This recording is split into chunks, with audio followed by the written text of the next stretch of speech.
Welcome to SportsBeat KC, the Kansas City Star's daily sports podcast. It is Thursday, February 25th, and I'm Blair Kirchhoff. We're talking Royals baseball today with Lynn Worthy. This show started as a SportsBeat Live, where Lynn and I discussed several topics, starting with the idea of the Royals having a set lineup.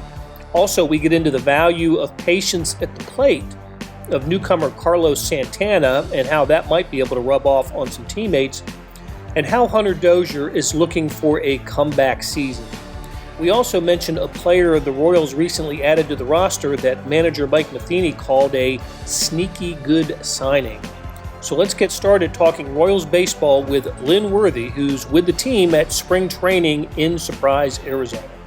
Hey, good morning from Kansas City, and welcome to SportsBeat Live, the Kansas City Star's weekly show talking Royals with those who cover the team and know them best. And we talk about the Royals with you. Please send us your questions and comments, and we'll get to as many of them as we can. The full squad has arrived at spring training camp in Surprise, Arizona, and so has Royals beat writer Lynn Worthy. Lynn, good morning. How you doing? Good morning. I'm doing all right. This weather out here is treating me okay. Yeah, okay. Yeah. Good for you. I'm really happy for you. So I don't see cacti in the background, but you were in Surprise, and you have you've been going to spring training workouts now for a few days, and as somebody who has been going to spring training, you've been going for a few years. I went for several years before that. I remember when I was there, just how you get there really early in the morning. You walk from field to field, observing the workouts and talking to Royals officials. And that was, of course, in the pre-COVID-19 era of life. I'm wondering what the first spring training in the post-COVID era, I guess technically last year, they got in a couple of days post-COVID, but before shutting it all down. But since you've been down there for a few days, I just wanted to get your perspective on how spring training works in a COVID era. Has the Royals' schedule changed much since now, or are they doing things pretty much the same as always, only with masks on? Well, I'd say that on the field, the drills, the PFP, the pitcher fielding practice, all that sort of stuff is exactly the same. Everything else is different. I mean, everything else from the timing, because they're not really going early mornings right now before the games, because they're doing because you don't have games yet, and they're doing sort of middle of the day is when the workouts start, the group workouts start, where usually that would be early in the morning. I think part of that is to make sure they give themselves times for testing, and to make sure that if there's anything they have to get cleared up with anybody's status, they can do that in the morning, and then make sure everybody's out there on the field by the middle of the day.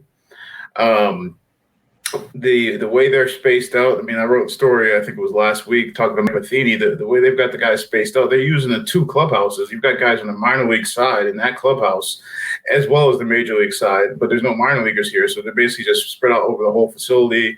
Most of the weight room stuff has been moved outdoors, so you're not sort of packing guys into sort of one enclosed area where everybody's sweating and huffing and puffing and making it like a petri dish.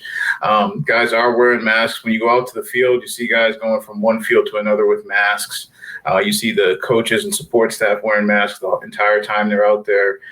Basically, everybody who's out there is wearing a mask. Even the players, like I said, when they're in between, when they're on the field, you'll see some of them take it off, some of them are keeping them on.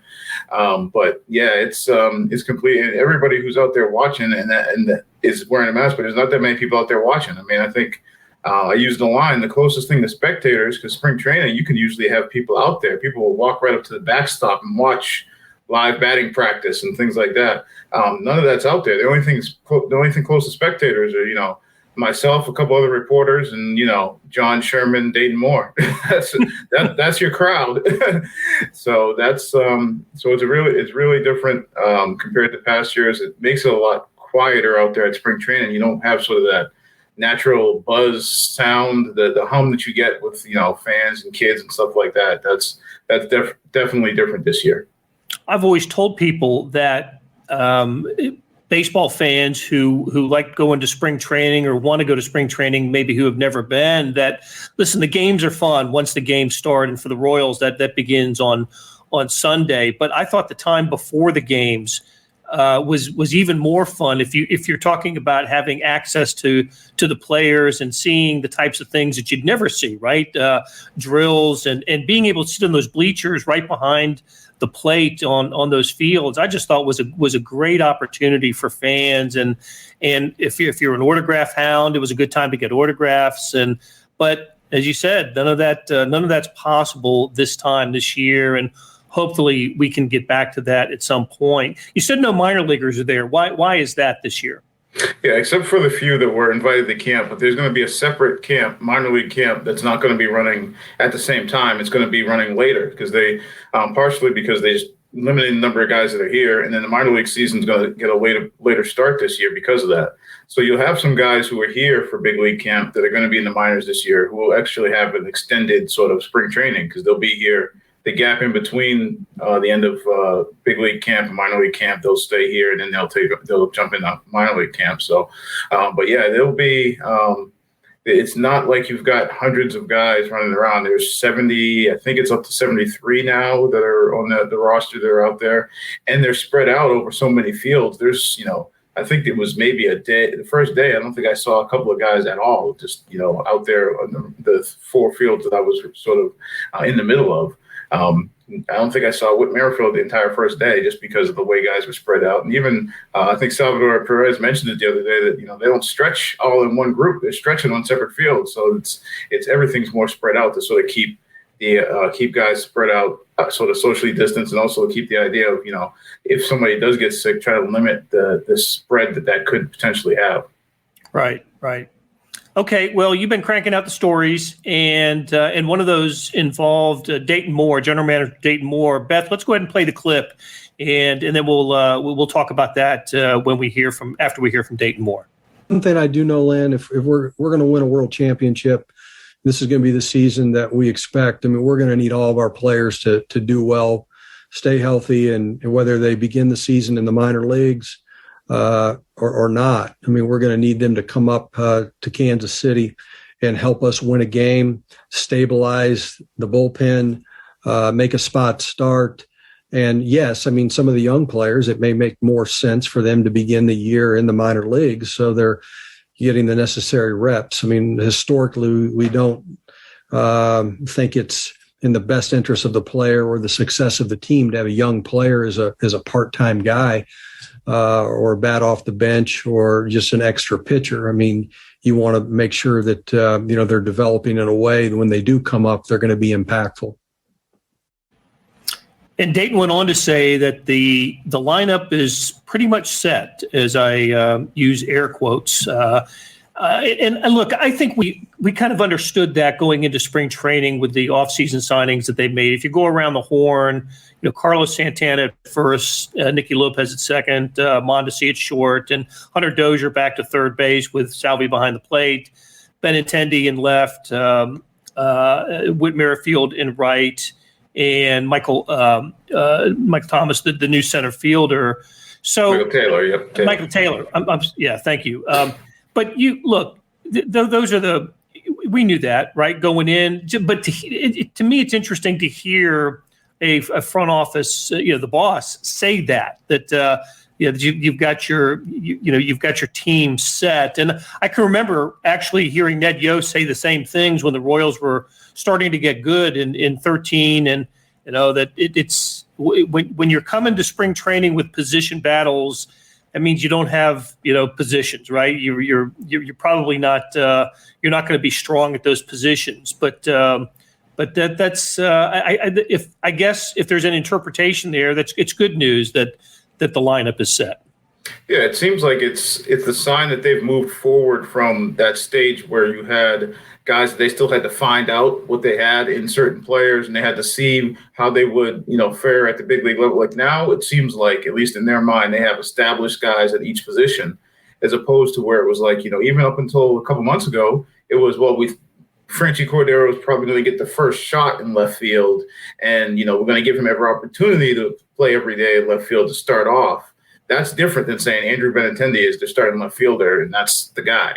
And they can do that at basically every position now, as opposed to, like last year, you weren't sure what you were doing in the outfield. You didn't know if Witt was going to be playing a lot of center, if Dozier was going to be playing right, if Witt was going to be playing some second. We're going to see, Bubba and Brett Phillips getting some center looks. Like there was, a lot of if-then maybes when it came to certain positions. And then you had the first base job with O'Hearn and McBroom was sort of up for grabs. And so there's a lot of moving parts. You finally move to a point now where it's like, this is the set lineup and we're going forward with this. And that other part that, that Dayton was referring to is that sort of trickles down to the bench and how that means how you're going to set your roster, because you have a sort of a set lineup that you're working with. Okay, hey, I want to talk about the bench and one player in particular. But before we do, let's take a guess at the batting order. But how do you think it's going to? How do you think it's going to shake out? It seems like the Royals have some options of what they want to do here. With and I'll go start from the bottom. I think Nicky Lopez will bat ninth and Taylor will bat eighth. But I could be wrong about that. So, how do you think it's going to go? I think those. Well, yeah, I'm thinking it depends. The part that I'm wondering about is how he's going to set up the top, because I could see Witt and I could see Benintendi, because they both sort of seem that type of profile guys where you could put them 1-2. That gives you a right left. I'm not sure who they put in the 3 hole, if they want to go with somebody like Mondesi because of his speed, because he's got that power potential. Not sure. I mean, last year I think we saw a lot of Salvador Perez when he was, when he wasn't on the IL batting third. I don't know if you want to go with more of a guy like Santana, who, a switch hitter who's got that high on base percentage historically.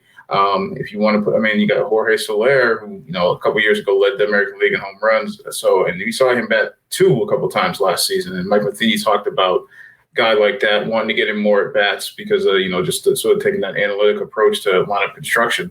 So there's a lot of different ways you could go with that. I wonder about maybe Mondesi, because then, you don't put him behind some of the other guys and it gives him a chance to run. But you could also say, well, you get some on base guys in that spot for when you get, Jorge and Salvi and those guys coming up to the plate. So I guess maybe right now, if I'm just guessing, I guess I'd maybe stick with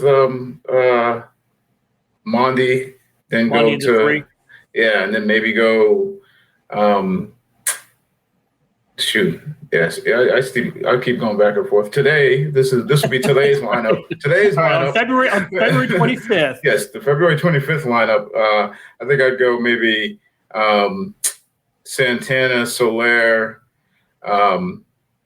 Salvi, Dozier, or Dozier Salvi. Maybe go Dozier Salvi, and then you start getting to, let me see, I guess, how many is that? You're down to 7. I think you're down to 7. So then now you're at Taylor at 8 and Lopez at 9. So what that does, we've talked about this in the offseason. You talk about lengthening the batting order. That absolutely, if you're talking about either Dozier or Perez in the 7 hole, you have absolutely lengthened your batting order.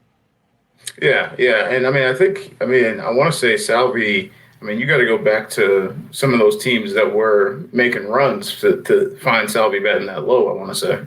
I think so. And look, Alex Gordon batted 8th in the postseasons of 14 and 15, at least 15 for sure. And that's how, and Alex Rios was hitting 9th, the guy who, they were getting home runs from. So that's the importance of lengthening a batting order. And of course, last year and the previous years, you'd get down past 5, 6, and that was it.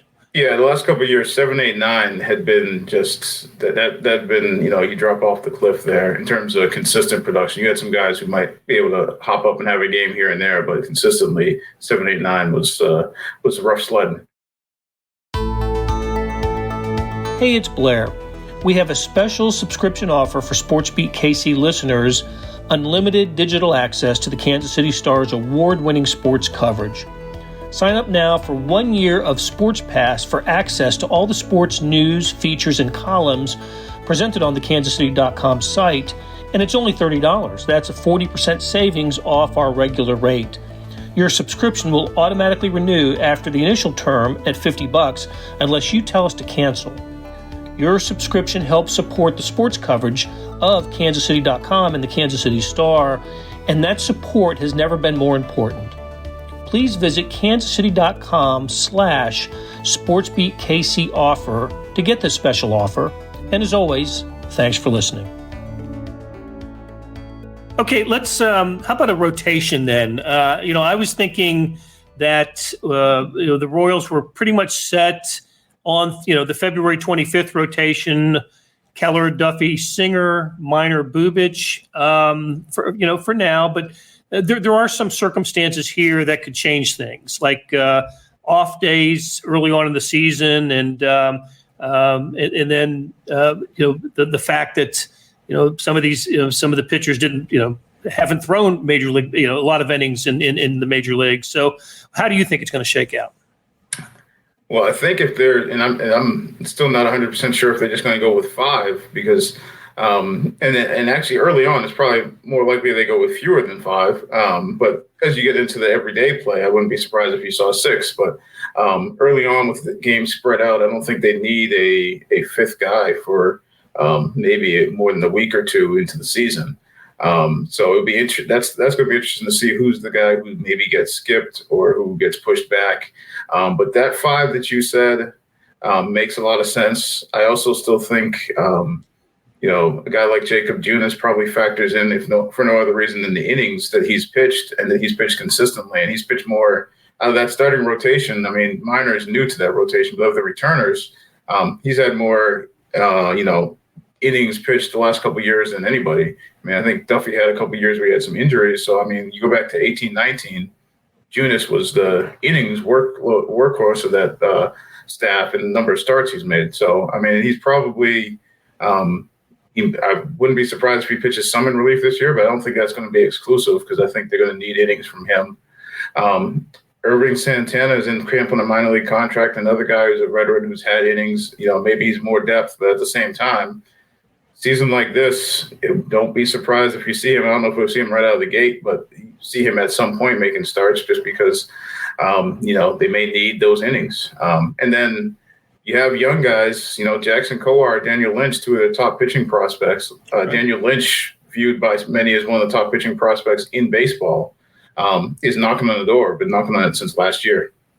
I think we'll see him this year at some point. Just a sense, but it seems like the bigger questions then are at maybe the end of the bullpen and then on the bench.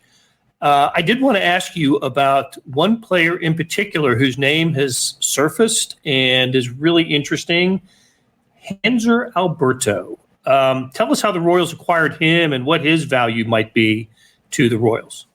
Yeah, well, he was one of the many free agents that was just sort of out there to be had, and there's still plenty of them right now the way baseball is going.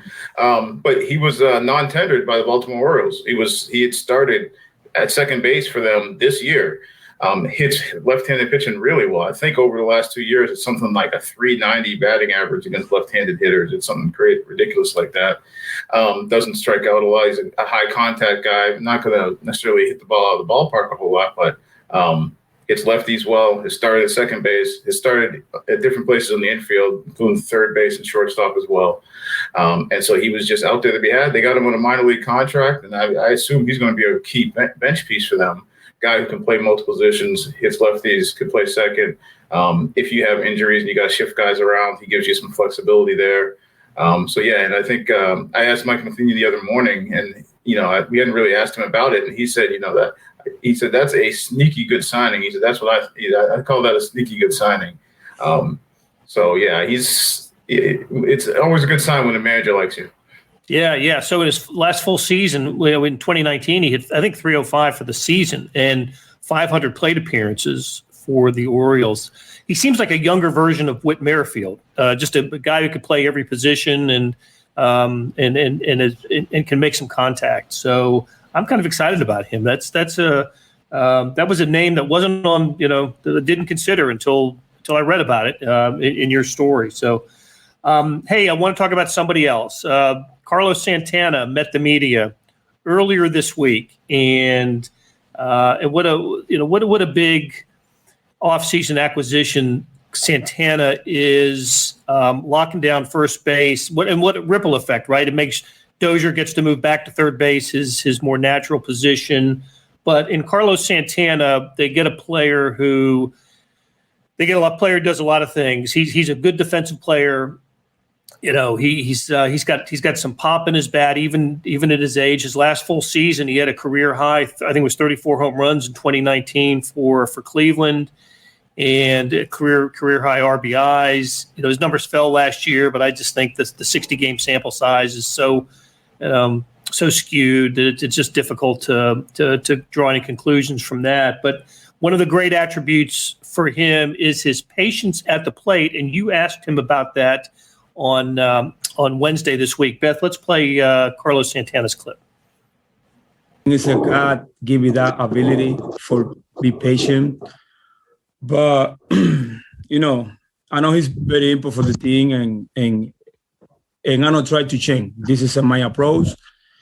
If the most pay what I'm making, the more what I help to my team. So I try to help to couple guys like Mondesi and Soler. They asked me about that, and I try to help to more guide to my teammate.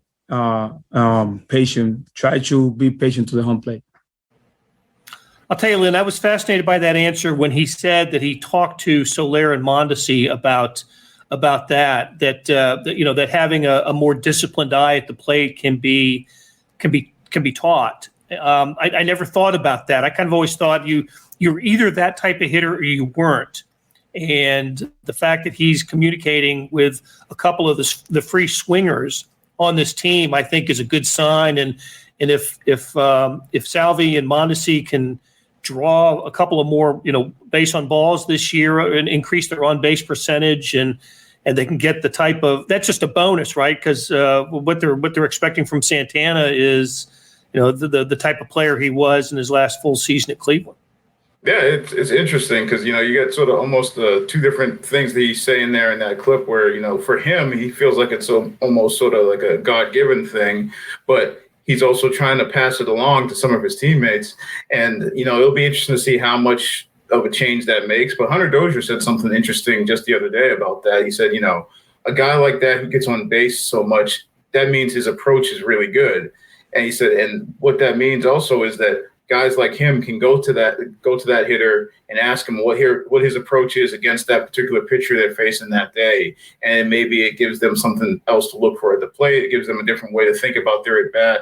And so whether it means everybody's on-base percentage is going to, you know, raise significantly during the season, probably not, but maybe it means that they've got a different mindset when they're going up to the plate. They're looking for something different. They have better at-bats against somebody because of the way that Santana approaches things. So that'll be really interesting to see how that plays out.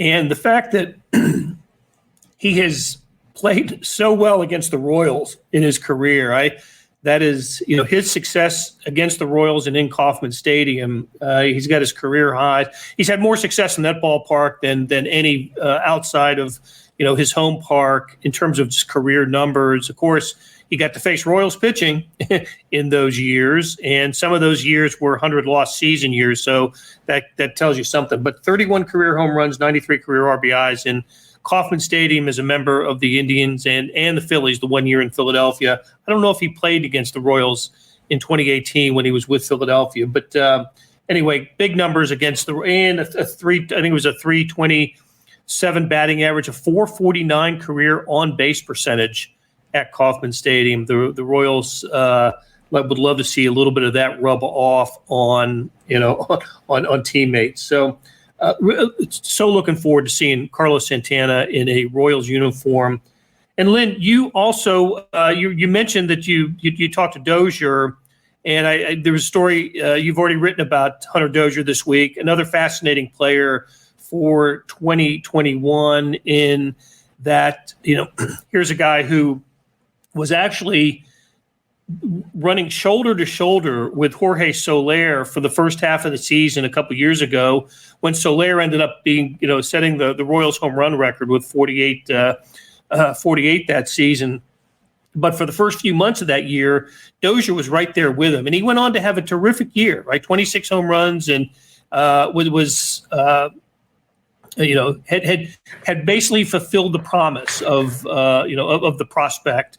And then 2020 happens, and he may have been as affected by COVID-19 and and the shortened season as much as anybody. What did you learn talking to Hunter Dozier? Yeah, in 2019, he also, I think he was one of the, just to underscore sort of his athleticism, because he's a big guy and you don't necessarily think of him as necessarily as athletic as he is. But I mean, I think he had as many triples as Mondesi and Whit Merrifield. Like, they were all tied for the league lead in triples that year. And the guy who's played infield, outfield. But Dozier, remember, his COVID was right as they were getting ready to start their exhibition game last year. They had they had 3 exhibition games. I think it was the St. Louis one was the one when we found out Dozier's got COVID. He's going to be missing, the start of the season on the IL.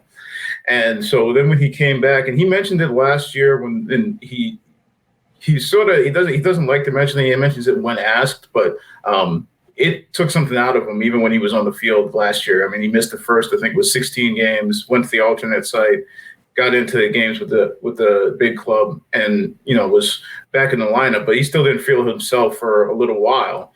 And he said, the lungs, just the wind, all that took a while to get back. So even when he was playing in the big leagues, he didn't have all that. And then the interesting part that you don't necessarily, at least I didn't think of, was he also mentioned that when he did get back, in his mind, he was like, okay, I'm only going to have about 40 games.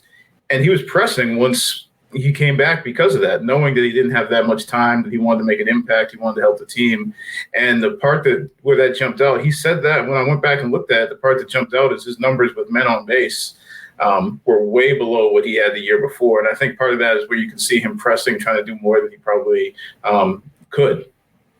So looking for a bounce back year from Hunter Dozier. And I have to think, and we've mentioned it a couple times, it's just going back to third base likely will help him. Look, he would have played anywhere he was asked, but now he's going back to the place where he had his best season, which was third base in 2019. So, all right, Lynn, let's set up the rest of the week and talk about the Royals' first game, when that is, and when and where against who. Tell us about the rest of the week in Surprise, Arizona for you.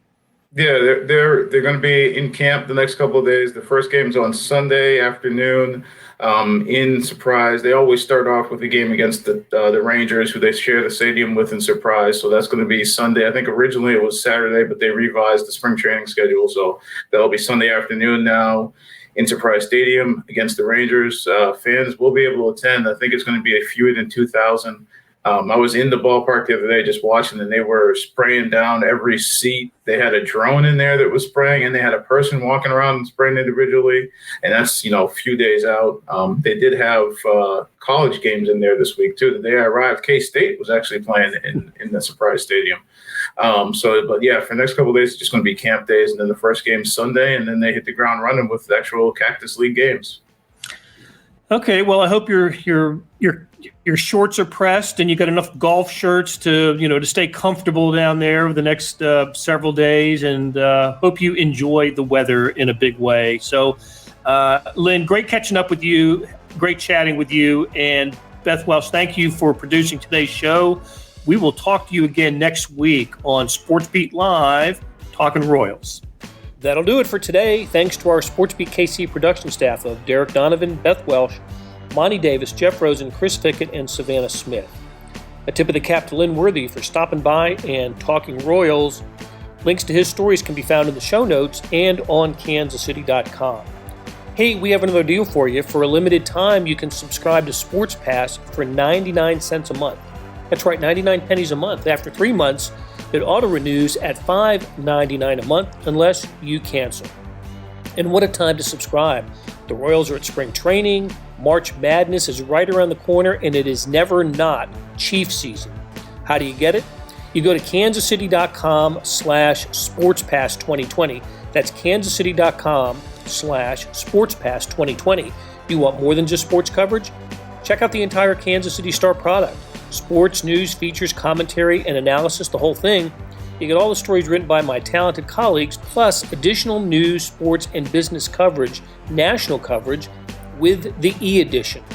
The details for all of these deals can be found at account.kansascity.com/subscribe. And if you're having trouble hunting down any of the offers, you send me an email, bkirkhoff@kcstar.com. I'll get you to the right place. So whether it's the Sports Pass or the full subscription, you're getting and supporting the best sports and news coverage in Kansas City and helping us produce programs like SportsBeat KC.